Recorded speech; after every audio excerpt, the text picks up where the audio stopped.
ஜாகிர் ஹுசைன் பெயரை கேட்டதுமே வெள்ளை நிற உடையில் தபேலா மூலமாக ஹிந்துஸ்தானி கிளாசிக்கல் ஜாஸ் ஃபியூஷன் என்று காற்றில் மிதந்து வந்த இசையை பரிசளித்தவர் நினைவிற்கு வரலாம். இன்னும் சிலருக்கோ இந்திரா காந்தி காலத்தில் இந்தியாவின் ஜனாதிபதியாக இருந்த ஜாகிர் ஹுசைன் நினைவிற்கு வரலாம். இப்போது பார்க்க போகும் இந்த ஜாகிர் ஹுசைன் கலை என்பது சாதி மத பேதங்களை கடந்தது என்று மீண்டும் நிரூபித்துள்ளார்.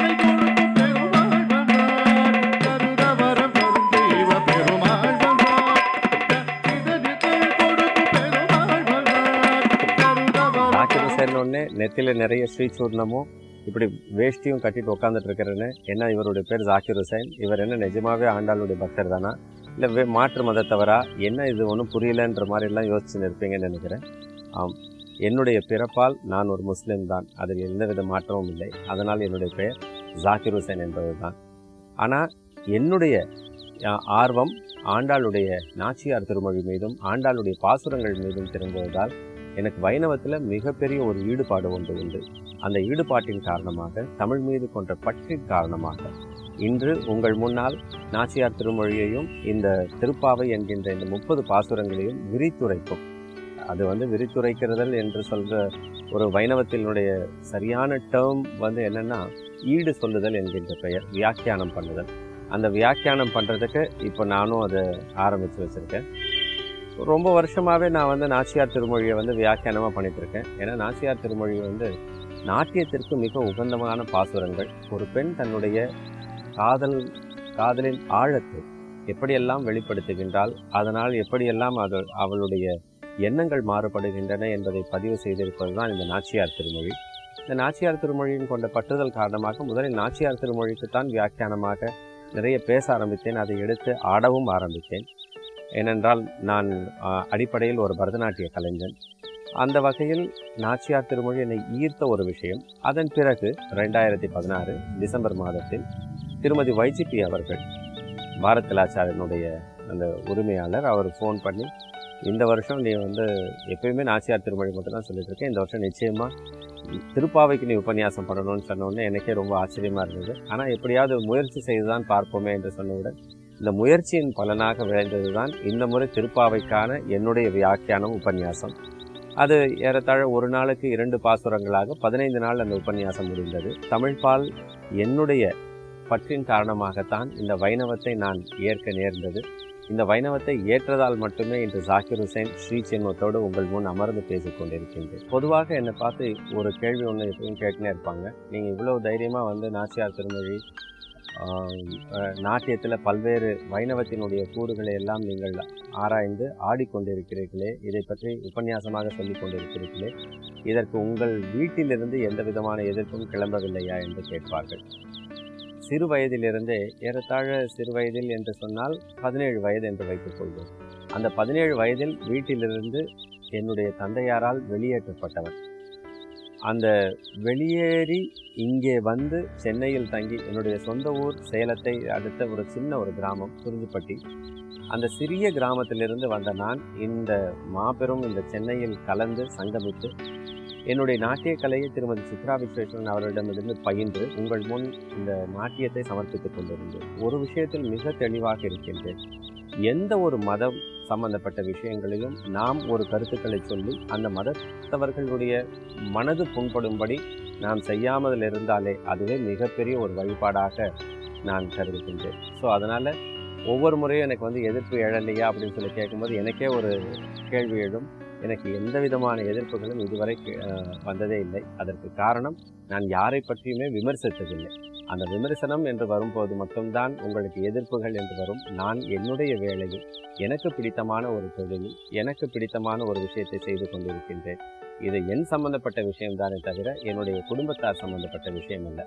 அதுவும் மன்றி ஒரு மிக முக்கியமான ஒரு விஷயம், என்னுடைய தந்தையார் சிறு வயதிலே என்னை தத்து கொடுத்து விட்டார் என்னுடைய பெரியப்பாவிற்கு, அவருடைய அண்ணாவிற்கு.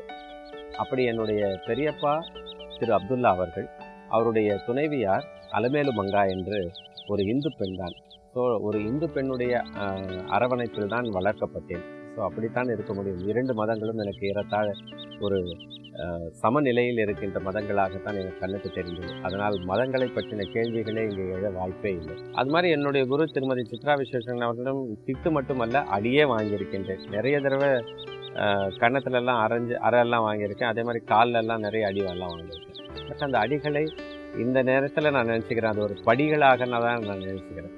ஏன்னா அப்படி என்னை ஒருத்தர் சரியான வழிநடத்தலோடு என்னை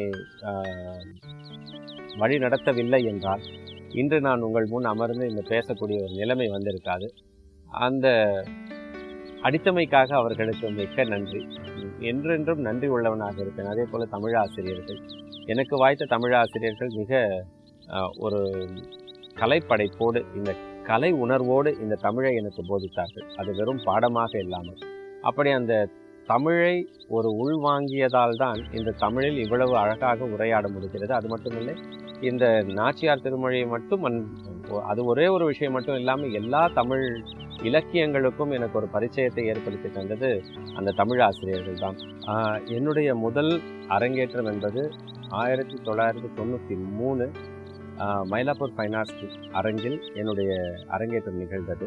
எந்த விதமான உறவினர்களோ இல்லை மற்றவர்களோ இந்த சென்னையில் இல்லை என்பதுதான் ஒரு நிதர்சனமான உண்மை.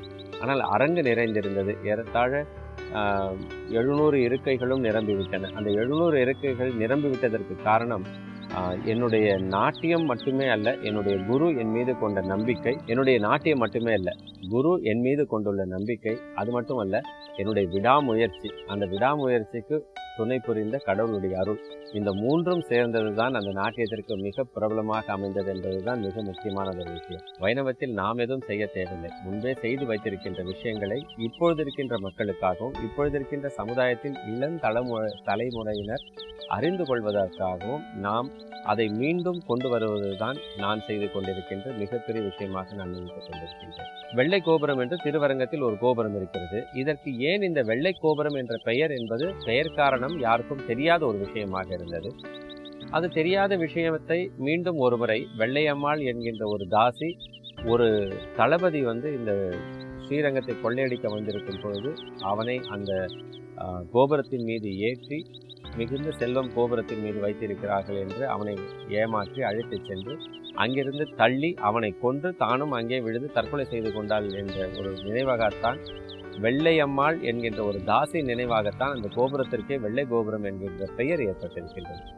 இவ்வாறாக பல விஷயங்கள் நம் பெருமாள் என்கின்ற திருநாமம் ஏற்பட்டதன் காரணம். அதே போல ஏன்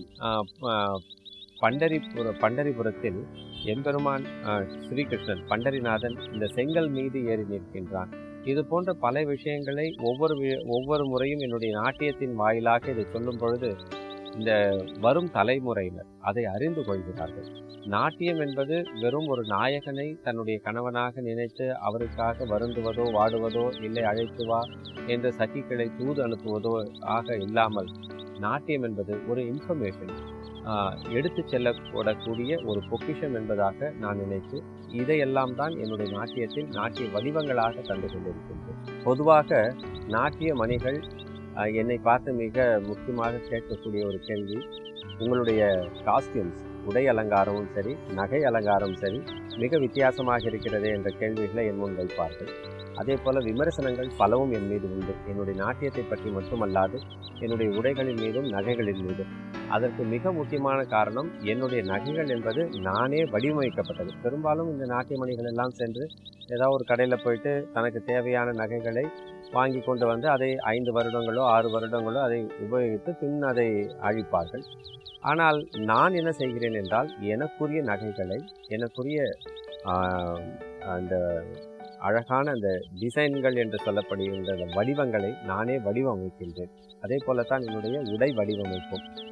உடை வடிவமைப்பில் மிக முக்கியமானது ஒரு விஷயம், நான் நிறைய வண்ணங்களை கோர்ப்பது தான். அந்த வண்ணங்கள் கோர்ப்பது எதற்காக? மிக சாதாரணமாக இருந்தாலே போதுமே, ஏன் ஆணாக இருப்பதால் வண்ணங்களை ஏன் கோர்த்து ஆடுகிறீர்கள் என்று சொல்வார்கள். இந்தியாவே ஒரு வண்ணமயமான நாடு. வண்ணங்கள் இல்லாமல் நம்முடைய வாழ்க்கையே இல்லை. வண்ணங்கள் தான் நம்முடைய வாழ்க்கையை மட்டுமல்ல, நம்முடைய எண்ணங்களையும் பிரதிபலிப்பவை. முதலில் மிக பிடித்தமான ஒரு நாட்டிய பெண்மணி என்று எடுத்துக்கொண்டால் என்னுடைய குருநாதர் திருமதி சித்ரா விஸ்வேஸ்வரன் தான். அதற்கு அடுத்ததாக டாக்டர் பத்மா சுப்ரமணியம். இவரை பற்றி சொல்வதானால் இன்று முழுவதும் சொல்லிக்கொண்டே இருக்கலாம். மிகுந்த மிகுந்த திறமைசாலியான, அதே சமயத்தில் ஒரு இப்போதெல்லாம் தீமாட்டிக் என்று சொல்வார்கள். ஒரு ஒரு ஏதாவது ஒரு நாட்டியத்தை பேஸ் பண்ணி ஒரு விஷயத்தை பேஸ் பண்ணி ஒரு நாட்டியம் அமைப்பது என்பது. எனக்கு முன்னோடியாக இருந்தவர்கள் எல்லாம் இவர்கள்தான்.